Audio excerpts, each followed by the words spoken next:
Bismillahirrahmanirrahim.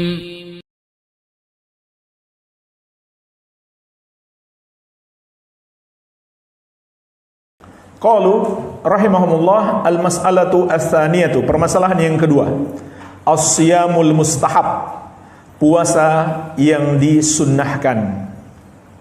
Min hikmatillahi azza wa jalla wa rahmatihi bi ibadihi an ja'ala lahum min at-tatawwu bima yumathilul faraid. Termasuk hikmah Allah azza wa jalla dan rahmatnya kepada hamba-hambanya, yaitu Allah menjadikan bagi mereka amalan-amalan sunnah yang menyerupai amalan-amalan wajib. Wa dzalika ziyadatun fil ajri was thawabi lil amilin. Yang demikian itu sebagai tambahan pahala dan ganjaran bagi orang-orang yang mengamalkannya.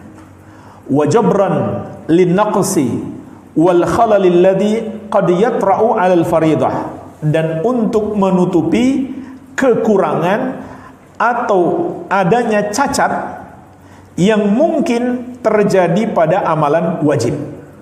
Jadi jemaah sekalian, inilah di antara hikmah Allah syariatkan untuk kita adanya amalan-amalan sunnah sebagai tambahan pahala bagi kita dan untuk menutupi kekurangan pada amalan-amalan wajib. Faqad sabaqa ma'ana, telah lewat pembahasan kita, yaitu pembahasan dalam bab salat, annal faraidha tukmilu minan nawafil yaumal qiyamah, bahwasanya amalan-amalan yang wajib itu akan sempurnakan amalan-amalan yang sunnah kelak pada hari kiamat. Jadi yang pertama diperiksa salat wajib kita, kalau kurang maka ditambah dengan solat sunnah. Kurang ya, bukan nggak ada tapi kurang. Mungkin kurang khusyuknya dan lain-lain. Tapi kalau nggak ada, nggak mungkin ditutupi, kecuali ditutupi dengan taubat. Nggak mungkin ditutupi dengan sunnah-sunnah.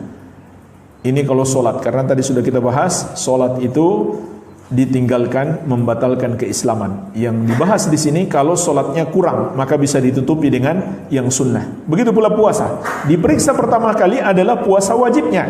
Kalau kurang maka ditutupi dengan puasa-puasa sunnahnya. Baik, ini hikmah besar mengapa disyariatkan puasa-puasa sunnah di samping puasa wajib. Wal ayyamul lati yustahabbu siyamuha hiya. Adapun hari-hari yang dianjurkan puasa sunnah itu ada 8 yang disebutkan dalam kitab ini. Yang pertama, siyamu sittati ayyamin min Syawal. Puasa 6 hari di bulan Syawal. Puasa 6 hari di bulan Syawal. Li hadithi Abi Ayyub Al-Ansari radhiyallahu anhu qala, berdasarkan hadis Abu Ayyub Al-Ansari, semoga Allah meridai beliau, ia berkata, sami'tu Rasulullah sallallahu alaihi wasallam yaqul, aku pernah mendengarkan Rasulullah sallallahu alaihi wasallam bersabda, man shama ramadhana thumma atba'ahu sittan min Syawal kana kasiyamid dahar. Barang siapa berpuasa Ramadan kemudian dia ikutkan dengan puasa 6 hari di bulan Syawal, maka itu seperti puasa setahun penuh. Hadis diriwayatkan oleh Imam Muslim. Jadi jemaah sekalian, ini luar biasa keutamaan puasa Syawal yang kita ikutkan setelah Ramadan. Kita akan dapatkan pahala puasa setahun. Tapi jemaah sekalian, perhatikanlah hadis ini. Syarat untuk mendapatkan puasa setahun adalah 1, puasa Ramadan dulu. Yang kedua, puasa 6 hari di bulan Syawal. Karena dikatakan man shoma Ramadhana, siapa yang puasa Ramadan, thumma atba'ahu sittan min Syawal, kemudian dia ikutkan puasa 6 hari di bulan Syawal. Oleh karena itu, Syekh Ibnu Utsaimin rahimahullah mengatakan, jika puasa Ramadan kita belum genap, ya kita nggak akan dapatkan keutamaan ini. Kalau begitu gimana supaya kita dapatkan? Ya kalau masih ada kurang puasa Ramadan, harus qada dulu. Berdasarkan hadis ini. Karena Nabi SAW mengatakan, siapa puasa Ramadan bukan separuh Ramadan, Berarti Ramadan semuanya. Sehingga kalau kita ada hutang puasa 3 hari, harus qada dulu.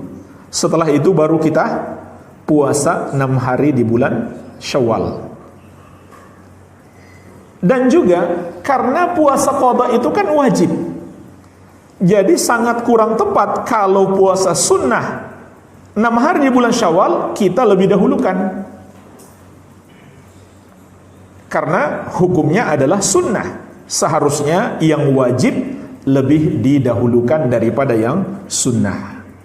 Andai kita wafat misalkan punya hutang puasa sunnah, tidak masalah, nggak berdosa. Atau kita nggak puasa sunnah, ya kita nggak berdosa. Tapi kalau kita punya hutang puasa wajib, sengaja belum kita tunaikan, padahal sudah memungkinkan, sampai habis waktunya, maka kita kena dosa. Ya, jadi minimalnya 2 alasan. Harus qada dulu sebelum puasa 6 hari bulan Syawal. Yang pertama, karena Nabi SAW mengatakan, siapa yang berpuasa Ramadan kemudian dia ikutkan dengan 6 hari bulan Syawal. Yang kedua, karena puasa qada hukumnya wajib, sedangkan puasa 6 hari bulan Syawal hukumnya sunnah, maka yang wajib harus didahulukan daripada yang sunnah. Baik. Dan di antara hikmah yang sangat besar adalah agar kita mendapatkan salah satu tanda yang sangat besar yang menunjukkan bahwa amalan-amalan kita selama bulan Ramadan diterima. Kata Imam Ibn Rajab, kalau kita diberikan hidayah oleh Allah untuk melakukan amal-amal soleh setelah bulan Ramadan, itu merupakan tanda, bukan pula pemastian, tidak, tapi kita diberi tanda oleh Allah, amalan kita di bulan Ramadan diterima. Tetapi setelah bulan Ramadan, kalau kita isi dengan maksiat, na'udzubillah, itu adalah tanda amalan kita di bulan Ramadan tidak diterima. Kenapa jemaah sekalian? Karena amalan kita setelah Ramadan adalah balasan Allah terhadap amalan kita di bulan Ramadan. Kalau amalan kita baik, dibalas dengan kebaikan, diberikan hidayah. Kalau amalan kita buruk, dibalas dengan keburukan, tidak Allah berikan hidayah. Na'udzubillah. Inilah hikmahnya mengapa kita langsung disambut dengan puasa 6 hari di bulan Syawal. Dan juga dengan puasa Syawal kita masih punya benteng yang kuat untuk menghadapi gangguan dan godaan setan. Ya. Dan puasa Syawal bisa langsung dilakukan sejak tanggal 2 Syawal sampai berakhir bulan Syawal. Boleh dilakukan terpisah, boleh juga berurutan, tidak masalah selama bulan Syawal. Ya. Puasa yang kedua yang disunahkan adalah siyamu yaumi Arafah li ghairil hajj. Berpuasa hari Arafah tanggal 9 Zulhijjah bagi selain jamaah haji atau orang yang melakukan haji. Li hadithi Abi Qatadah radhiyallahu anhu qala. Berdasarkan hadis Abu Qatadah, semoga Allah meridhai beliau, ia berkata, qala Rasulullah sallallahu alaihi wasallam. Rasulullah sallallahu alaihi wasallam bersabda, siyamu yaumi Arafah ahtasibu 'ala Allah ay yukaffira as-sanata allati qablahu was-sanata allati ba'dahu.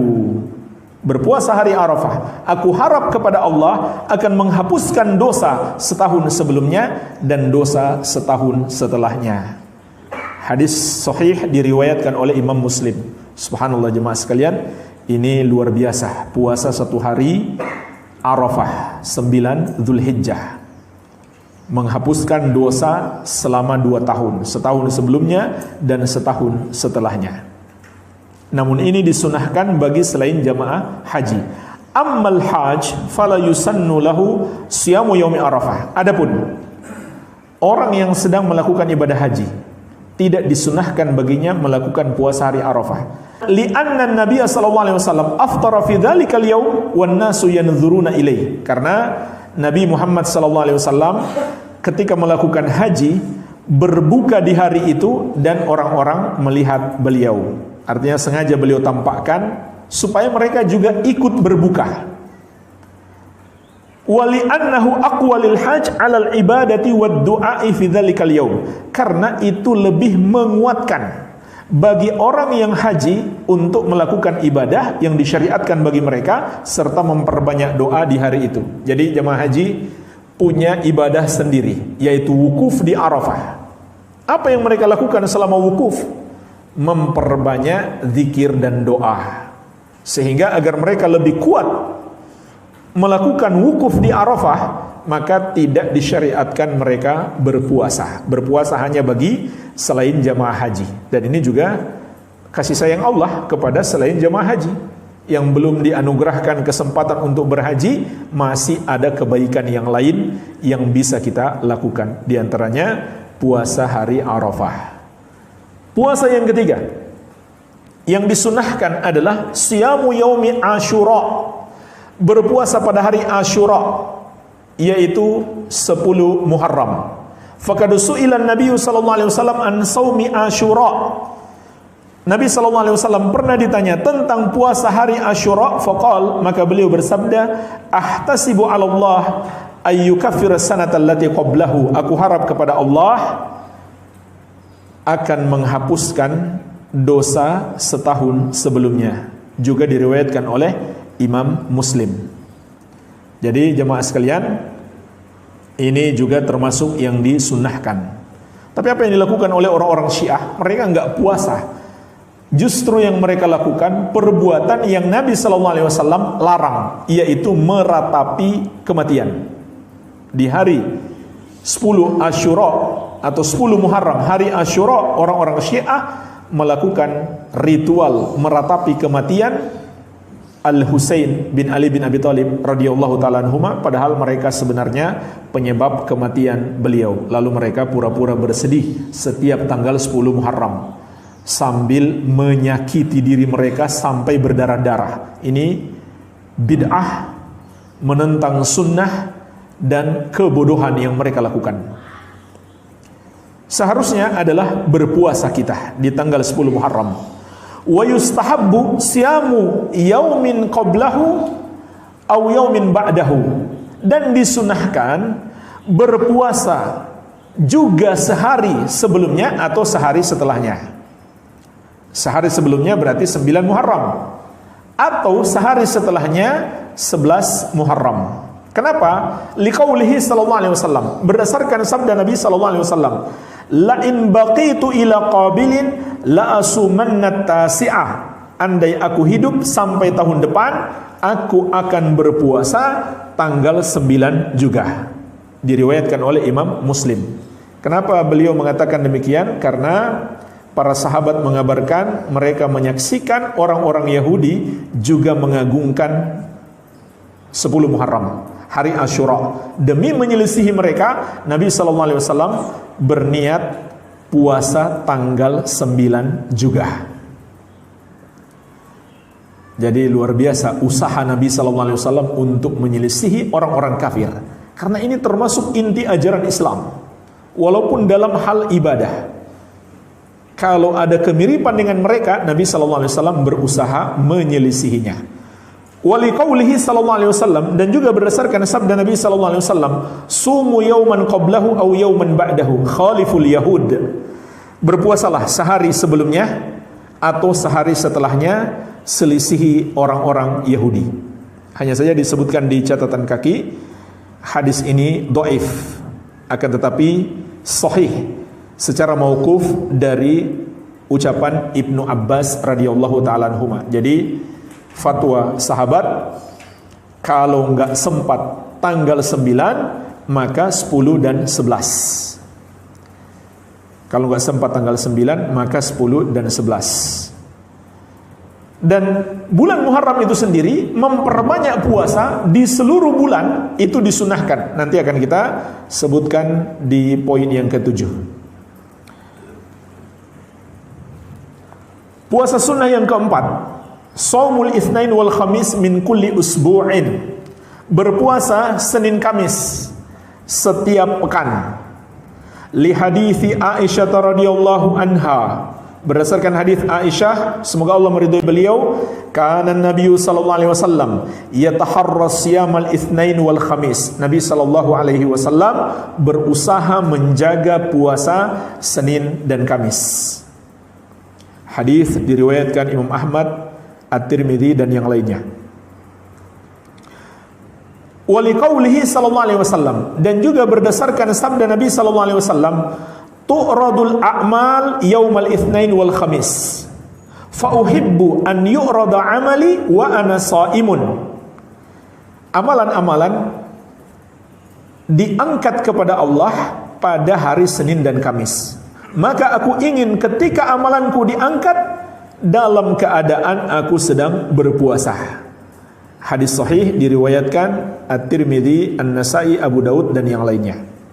Jadi disunahkan berpuasa Senin dan Kamis. Di antara hikmahnya karena itu hari amalan-amalan kita diangkat kepada Allah Subhanahu wa taala.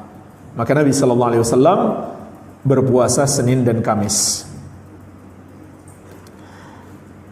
Yang kelima, siyamu thalathati ayyamin min kulli syahrin. Berpuasa 3 hari setiap bulan. Liqaulihi sallallahu alaihi wasallam li Abdullah bin Amr radhiyallahu taala anhuma, berdasarkan ucapan Nabi sallallahu alaihi wasallam kepada sahabat yang mulia Abdullah bin Amr, semoga Allah meridhai beliau dan ayahnya, sum minasyahri thalathata ayyamin. Berpuasalah setiap bulan sebanyak 3 hari. Fa innal hasanata bi asyri amsalha, karena sesungguhnya satu kebaikan dilipat gandakan menjadi 10 kebaikan. Wa dzalika mithlu siyamid dahar, maka itu akan menjadi seperti puasa setahun. Karena 3 hari setiap bulan kalau dilipat gandakan 10 berarti jadi 30, berarti sama dengan puasa sebulan. Kalau dia lakukan 3 hari setiap bulan, maka seperti puasa 1 tahun. Subhanallah. Sama dengan puasa Syawal tadi. Puasa sebulan sama dengan puasa 10 bulan pahalanya, kan 10 kali lipat. Kemudian puasa 6 hari sama dengan puasa 60 hari, kan 2 bulan, berarti jadi 12 bulan, sama dengan puasa setahun. Ini anugerah yang Allah berikan kepada kita, dan Allah melipat gandakan sesuai kehendaknya. Bisa jadi Allah lipat gandakan lagi sesuai kehendak Allah Subhanahu wa ta'ala. Hadis ini sahih diriwayatkan Al-Bukhari. Wa an Abi Hurairah radhiyallahu anhu qala, dan juga berdasarkan hadis Abu Hurairah, semoga Allah meridhai beliau, ia berkata, awsani khalili sallallahu alaihi wasallam bi thalathin, telah mewasiatkan kepadaku kekasihku Muhammad sallallahu alaihi wasallam 3 amalan. Siyami thalathati ayyamin min kulli syahrin. Yang pertama, berpuasa 3 hari setiap bulan. Wa rak'atai ad-duha. Yang kedua, salat 2 rakaat duha. Wa an utira qabla an anam, dan hendaklah aku melakukan salat witir sebelum tidur. Diriwayatkan Al-Bukhari. Hanya saja disebutkan dalam hadis yang lain, witir sebelum tidur dianjurkan bagi orang yang kurang yakin bisa bangun di akhir malam. Tapi kalau kita yakin bisa bangun sebelum subuh untuk witir, itu lebih afdal. Iya. Jadi hadis ini juga menjelaskan kepada kita anjuran berpuasa 3 hari setiap bulan. Dan perhatikanlah jemaah sekalian, 2 hadis ini tidak menyebutkan kapan. 3 hari setiap bulan itu tidak disebutkan kapan. Berarti boleh kapan saja, tidak masalah. Boleh kapan saja dan tidak harus berurutan. Hanya saja disunnahkan pada hari-hari putih, ayyamul bid.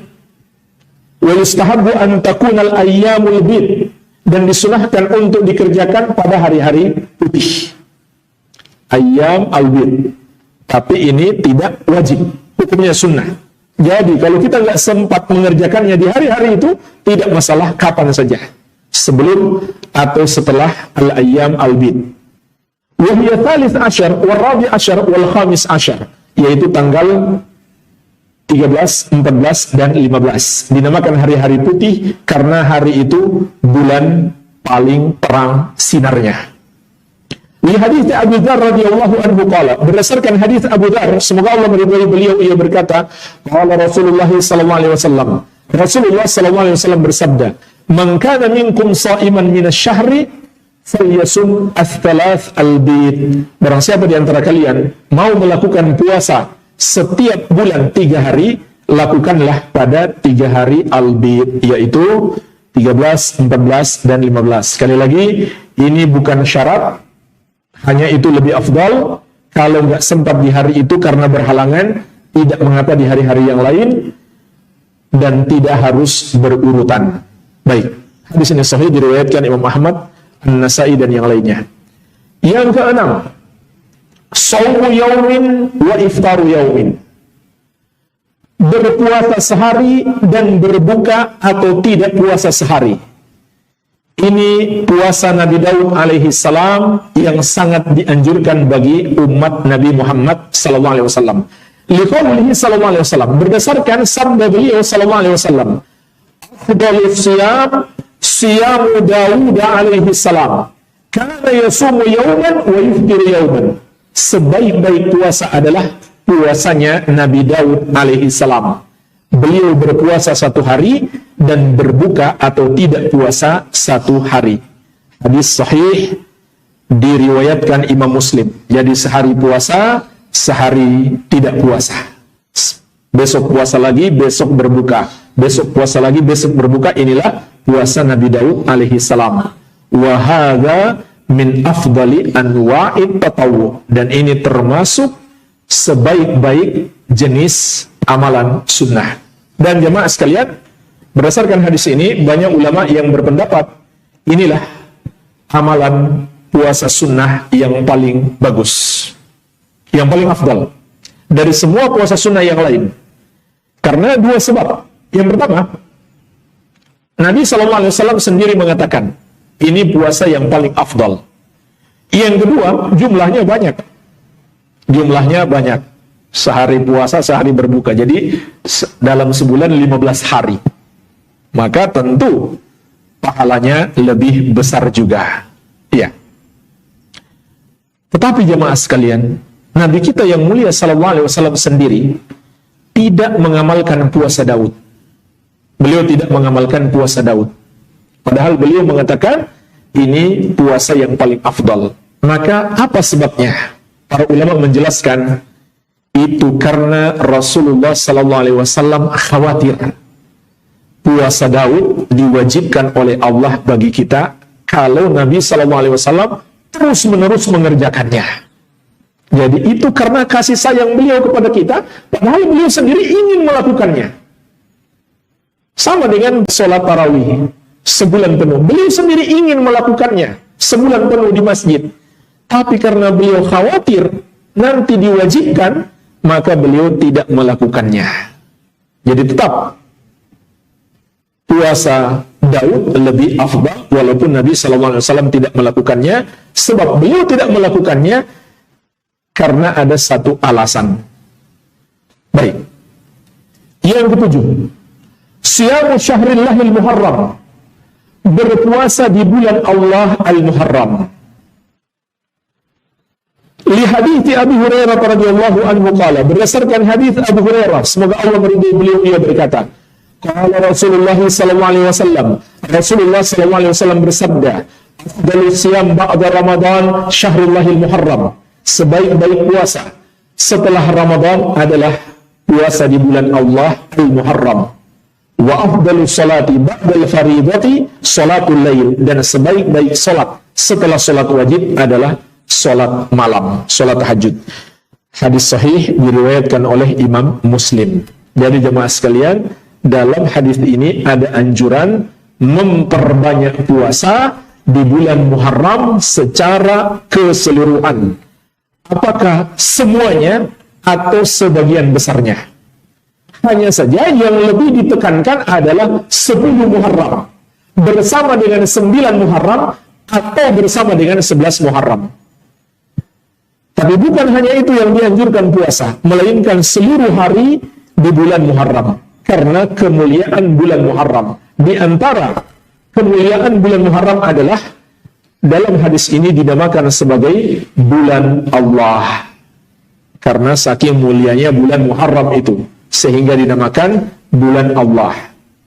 Nah, hadis ini mengatakan sebaik-baik puasa bulan Muharram. Padahal sebelumnya sebaik-baik puasa Daud. Maka jemaah sekalian,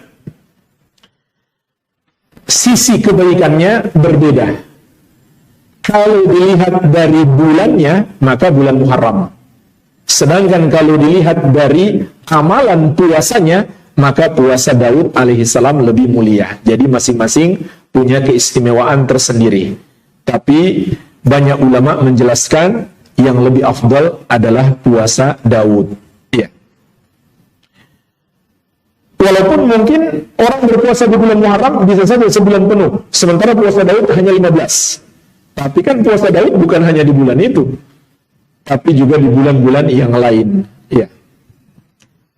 Yang ke-8, Syamu Tis'i Dzulhijjah. Berpuasa 9 hari bulan Dzulhijjah. Jadi di samping puasa 9 Dzulhijjah, hari Arafah, disunahkan juga berpuasa 1 sampai 8. Ditambah dengan 9 berarti 9 hari. Wa tubda'u min awal yaumin min syahri Dzulhijjah, yaitu dimulai dari hari pertama bulan Dzulhijjah. Wa tantahi bil yaumit tasi, dan berakhir pada hari ke-9. Wa huwa yaum Arafah, yaitu hari Arafah. Jadi ini juga disunahkan tanggal 1 sampai 8, namun yang lebih ditekankan adalah hari ke-9-nya, hari Arafah. Kalaupun kita nggak puasa 1 sampai 8, usahakan 9, jangan sampai luput. Wa dzalika li umumil hadits al-warida fi fadlil amal fiha. Dan ini berdasarkan keumuman hadis-hadis tentang keutamaan beramal di hari-hari ini, di hari 10 awal Dzulhijjah. Faqad qala sallallahu alaihi wasallam, Nabi sallallahu alaihi wasallam telah bersabda, "Ma min ayyamin al-amalu shalih fihinna ahabbu ila Allah min hadhihi al-ashr." Tidak ada hari-hari di mana amal soleh lebih dicintai oleh Allah untuk dilakukan di hari-hari tersebut melebihi 10 hari pertama bulan Dzulhijjah. Hadis diriwayatkan Al-Bukhari. Oleh karena itu jemaah sekalian, para ulama juga mengatakan kalau dilihat dari sisi siangnya, maka 10 hari awal Dzulhijjah lebih afdal daripada Ramadan. Tapi kalau dilihat dari sisi malamnya, maka 10 malam terakhir Ramadan lebih afdal dari 10 awal Dzulhijjah dan dari semua hari. Terutama di situ ada malam Lailatul Qadar. Jadi, hadis ini menunjukkan kita dianjurkan memperbanyak amal soleh di awal Dzulhijjah. Wasawm minal amali soleh, dan puasa termasuk amal soleh. Jadi ini sebenarnya hadis umum, anjuran untuk beramal soleh di 10 awal Dzulhijjah, dan puasa termasuk amal soleh. Oleh karena itu puasa juga dianjurkan. Dan ada hadis khusus, walaupun hadis ini diperselisihkan ulama, Syekh Al-Albani rahimahullah mensahihkannya. Diriwayatkan oleh Abu Daud dari sebagian istri Nabi sallallahu alaihi wasallam. Karena Rasulullah sallallahu alaihi wasallam yasumu tis'a Dzulhijjah. Rasulullah sallallahu alaihi wasallam berpuasa 9 hari awal Dzulhijjah. Jadi itu hadis khususnya. Di samping hadis umum, anjuran beramal soleh, semua amal soleh di awal Dzulhijjah. Ya.